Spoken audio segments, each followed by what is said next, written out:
So I am again with a new video which is about semen abnormality. इसमें हम siemens की abnormality के terms को देखेंगे. हम अब सीमेन के बारे में कुछ नहीं पढ़ने वाले, इसमें हम सिर्फ उसकी टर्मिनोलॉजी देखेंगे. ठीक है, कि अगर सीमेन में कोई प्रॉब्लम है तो हम उस प्रॉब्लम को हम किस वर्ड से डिफ़ाइन करते हैं.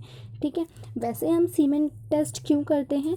हम इनफर्टिलिटी प्रॉब्लम चेक करने के लिए करते हैं. लाइक जब किसी कपल को प्रॉब्लम होती है, ठीक है, फर्टिलिटी प्रॉब्लम्स आती हैं उन्हें, या फिर किसी फॉरेंसिक स्टडी में लाइक रेप केसेस वगैरह में. ठीक है, तो हम सीमेन का टेस्ट करते हैं.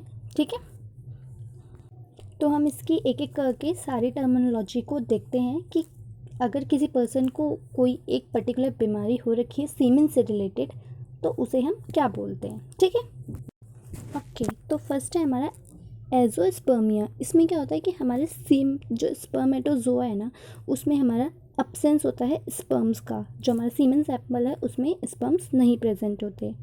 ओके, नाउ हम नेक्स्ट को देखते हैं उसमें क्या होगा.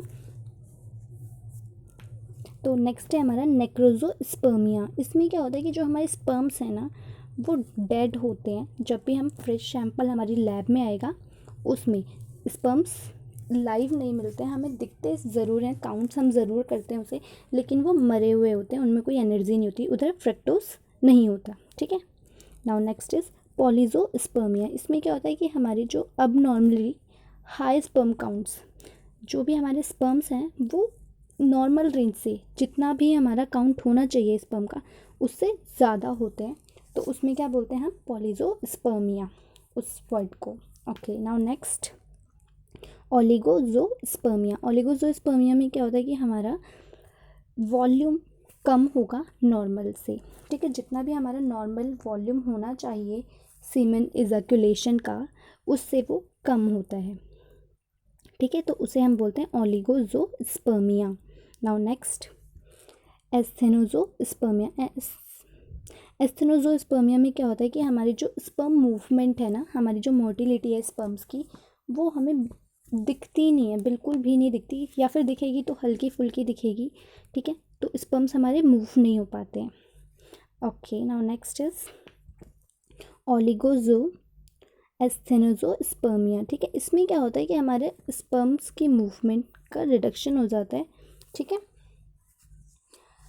Okay, then next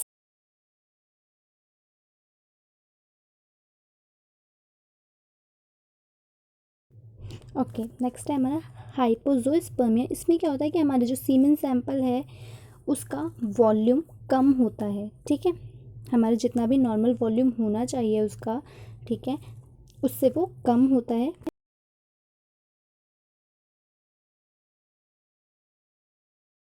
next is हाइपरस्पर्मिया. हाइपरस्पर्मिया में हमारा जो सीमेन का जो वॉल्यूम है, सीमेन सैंपल है जो हमारा, उसका वॉल्यूम हाई होता है नॉर्मल से.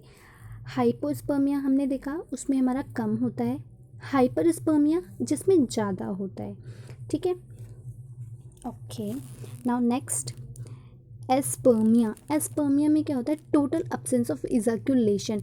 इसमें क्या होता है कि जो भी हमारा पर्सन है वो अगर इजैक्यूलेशन उसे करना है सीमेन सैंपल, उसके अंदर सीमेन सैंपल की कमी होती है, होता ही नहीं है, बिल्कुल भी ना के बराबर निकलता ही नहीं है.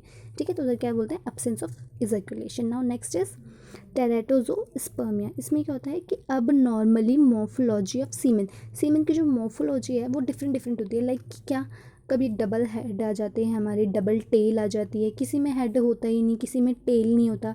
तो ये अब नॉर्मल मॉर्फोलॉजी है हमारी स्पर्म्स की. ठीक है, नाउ पायोस्पर्मिया में क्या होता है कि हमारा high number of white blood cells in semen sample में हमारा वाइट ब्लड सेल्स भी आ जाता है उसके साथ, जिसे हम पायोस्पर्मिया बोलते हैं. ठीक है, ओके, देन नेक्स्ट इज हमारा हिमेटोजोस्पर्मिया. ओके, तो हिमेटोजोस्पर्मिया में क्या होता है हमारा, इसमें क्या होता है कि जैसे उसमें हमारे वाइट ब्लड सेल्स शो होते हैं हमारे सीमेन के साथ, वैसे इसमें क्या होता है हमें रेड ब्लड सेल्स शो होते हैं सीमेन सैंपल में. ठीक है, जो एक अबनॉर्मलिटी है. हाँ, क्योंकि नॉर्मली तो रेड सेल्स और वाइट सेल्स उसमें नहीं प्रेजेंट होते. ठीक है, नाउ नेक्स्ट इज एस्थेनोज़ोस्पर्मिया। इसमें क्या होता है कि अब नॉर्मल स्पर्म, जो भी स्पर्म है वो पूरा का पूरा अब नॉर्मल होता है। ठीक है, ओके। तो ये सारी हमारी टर्मिनोलॉजी थी जो भी हमने देखी। ठीक है, दैट्स इट, थैंक्स।